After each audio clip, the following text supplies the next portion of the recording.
All right, continuing our breaking news coverage, former President Donald Trump is indicted for a third time, marking an unprecedented moment in history.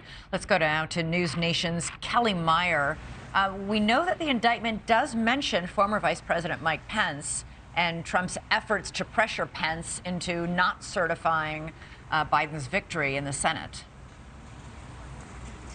Absolutely, Elizabeth, and quite a few times, and more than has been made public before. The indictment shows repeated attempts to pressure former Vice President Mike Pence, and it looks like some of that came directly from former Vice President Mike Pence. Trump repeatedly ignored denials from Pence to interfere in election results, ignoring aides telling him that what he wanted Pence to do was an unproven theory that likely wouldn't work.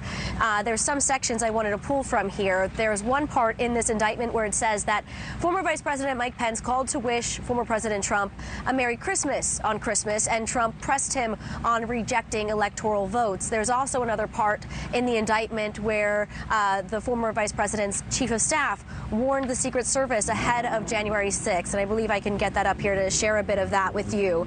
Also, it says here on January 5th, the defendant met alone with the vice president when the vice president refused to agree to the defendant's request that he obstruct the certification. The defendant grew frustrated and told the vice president that the defendant would have to publicly criticize him.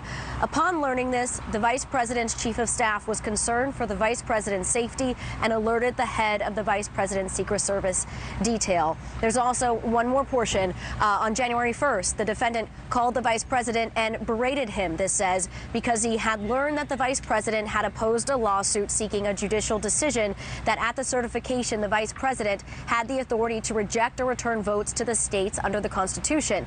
The vice president responded that he thought there was no constitutional basis for such authority and that it was improper.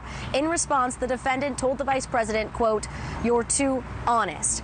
So those are just a few of the moments that were brought out in this indictment in these pages. Another one saying when the joint session reconvened to certify on the night of January 6th after the Capitol was stormed, Pence got an email asking again to interfere in the election results from a co-conspirator.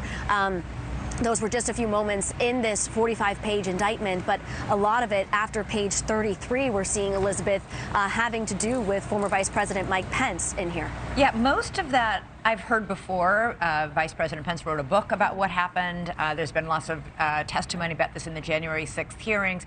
But that last detail you just mentioned, I hadn't heard, actually, that even after the riot at the Capitol, and everybody ran, and then they all reconvened late that night to certify the election.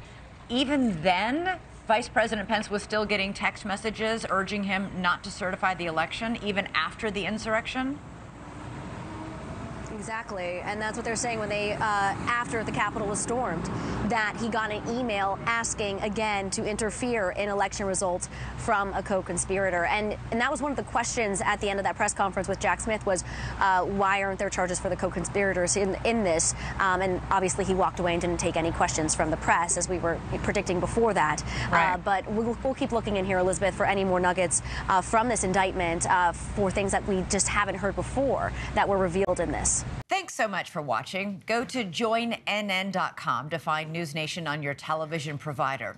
And don't forget to click the red subscribe button below to get more of NewsNation's fact-driven, unbiased coverage.